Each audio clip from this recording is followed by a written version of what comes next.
Everywhere I go now, I meet someone who used to live in Thailand but now has moved to a different country, whether that's Vietnam or Cambodia or Malaysia. Look, I'm not saying Thailand is finished. It's still got the beaches, the temples, the food is legendary. So what's going on? Why are they moving out of Thailand, even slipping over to Da Nang, Hanoi or Saigon? Today we'll break it down, the good, the bad and the banh mi.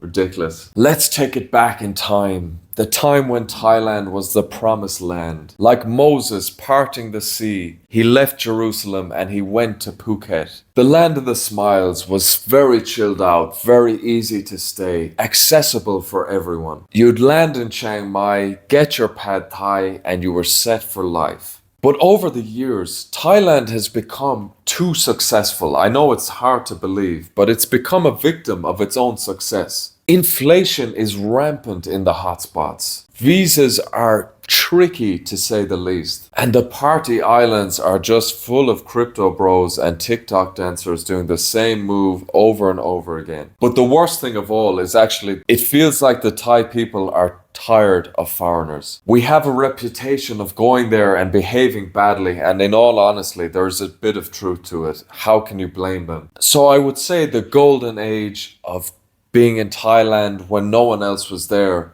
is well and truly over. And now for a lot of people, they want to find something less saturated, less overdone. So now that's where Vietnam comes in. Vietnam is like Thailand's little scrappier cousin that's still hustling, still trying to make a name for itself. Vietnam is very affordable. The price to quality ratio is excellent. But even more than the cost of living, the energy in Vietnam is infectious.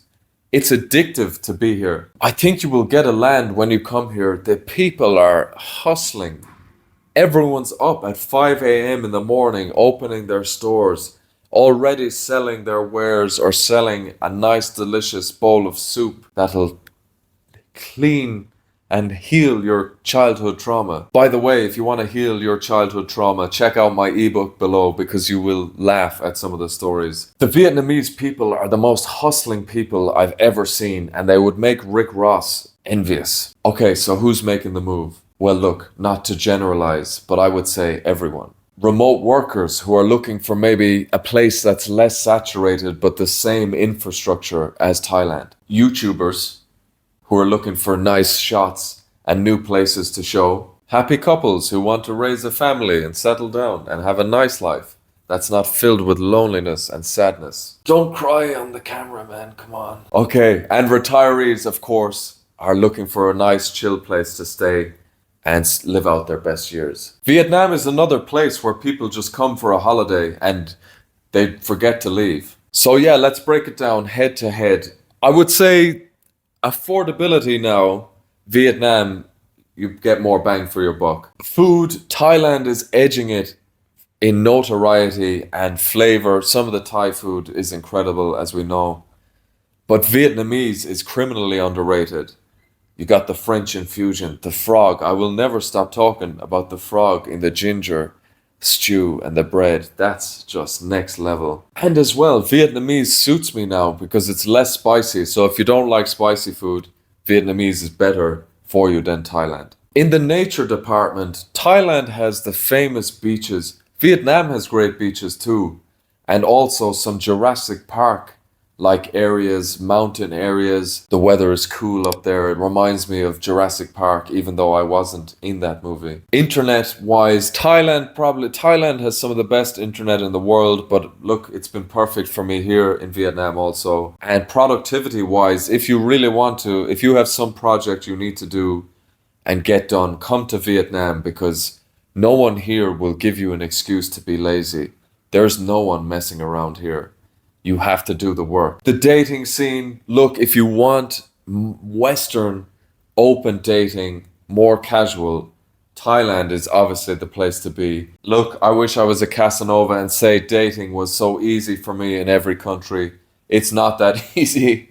And Vietnam, it'll take a bit more time than Thailand. But look, maybe that's a good thing. And the visas, I would say Vietnam is easier on the visa. At least you have 90 days to come in, figure something out, People have been doing visa runs. Again, how long will they allow that? You don't know. You're at the mercy of the immigration gods. Please let me in. And look, there's no such thing as a perfect country. I will always say that.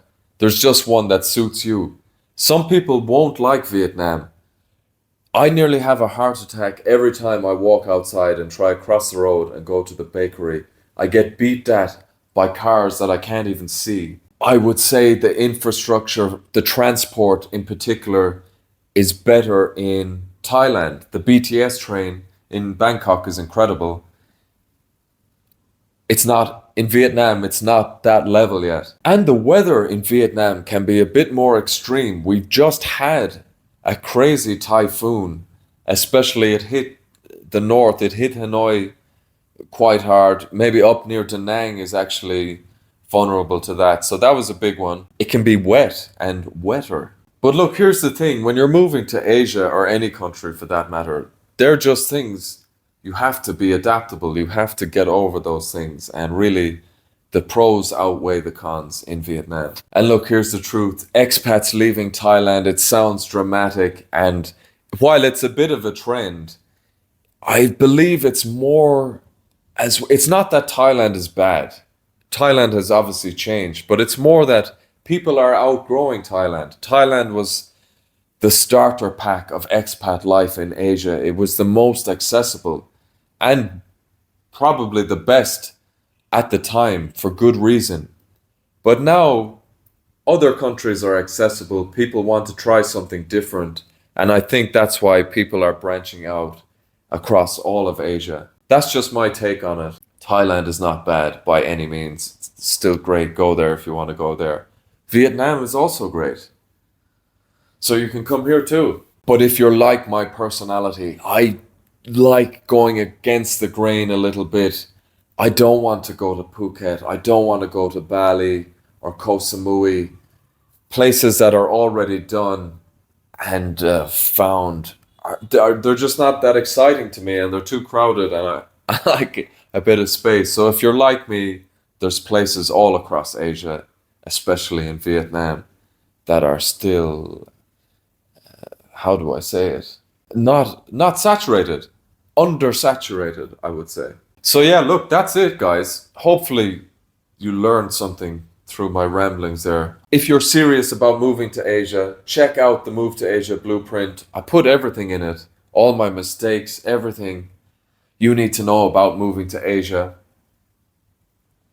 Also, check out the Ultimate Asia Survival Guide ebook. I just put it out. Some funny stories there, some useful tips as well. Hopefully that'll help you. Check that out below. And also check out the free The Move to Asia cheat sheet in the box below. That's it, guys. Look, we'll see you in the next one, guys. That was an absolute pleasure. That was a good one. All right.